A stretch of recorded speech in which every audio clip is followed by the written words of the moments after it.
scrutiny of the alleged references to Muhammad in the Bible as a prophet, they absolutely have no relation to the Prophet of Muhammad, nor prophesy his coming.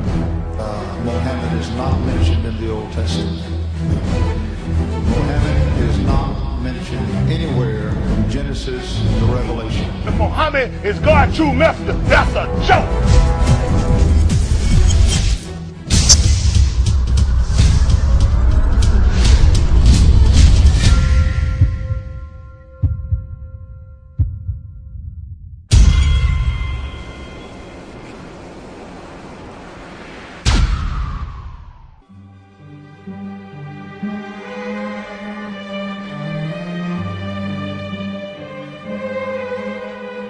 Lo, we inspire thee as we inspired Noah and the prophets after him, as we inspired Abraham and Ishmael and Isaac and Jacob and the tribes, and Jesus and Job and Jonah and Aaron and Solomon, and as we imparted unto David the Psalms.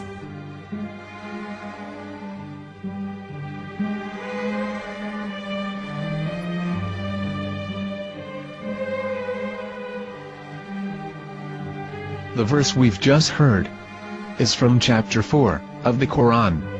In the verse, God is affirming to humanity that Muhammad is indeed the recipient of a divine guidance, just as Noah, Abraham, and the rest of the prophets. However, some Christians and Jews today don't believe that Muhammad was a prophet and the covenant that God made with Abraham. And since the Quran is not their book of authority, in this video I'm going to show you that the book you're holding in your hands contains the name off the seal of prophethood, the Prophet Muhammad.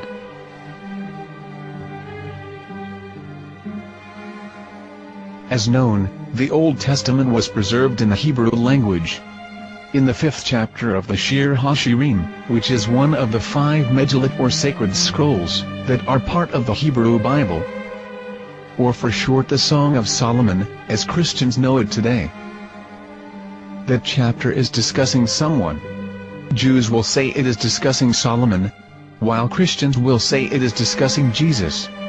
Considering this is the Songs of Solomon, it would seem logical that it is discussing Solomon. The verses, describing this mystery man, have the narrator's speech conjugated in the feminine, meaning it is a woman who is describing this man. So it is possible that it is one of Solomon's wives discussing her husband Solomon. However, Christians assert that Jesus is being discussed, and that the chapter is describing a man who was not yet alive at that point. A prophecy.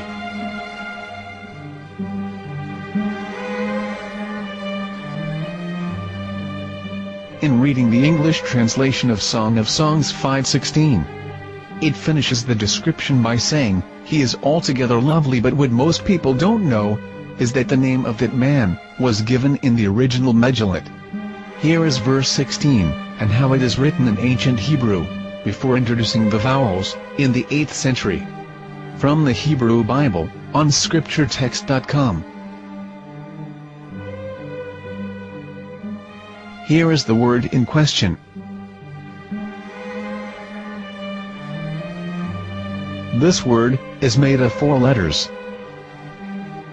Mem, Het, Mem, Dalet. Now when reading the word as it is written in its original form, with no vowels, it can be read as Muhammad, which is the name of the Muslim prophet, or as Mamad with no A after the H. According to Ben Yehuda's Hebrew English Dictionary, it is correctly pronounced as Muhammad, not Mamad. So how we're going to know for sure if it's pronounced as Muhammad, the Muslim prophet, or as Mamad, a random Hebrew word? The only way is to give the verse to a rabbi, and say to him, "Please read." Here is the Song of Songs 5:16, and how it is read by a rabbi from a Hebrew Jewish site. Please notice, the im in Hebrew is a plural of respect. חיכו ממתקים וכולו מעמדים, זה דודי וזרעי בנות ירושלים. חיכו ממתקים וכולו מחמד, מחמד, מחמד, מחמד, מחמד, מחמדים. זה דודי וזה רעי בנות ירושלים.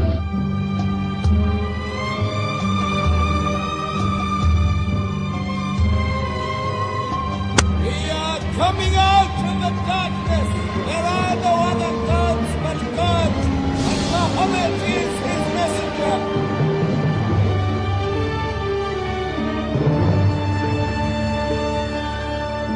Let the world hear.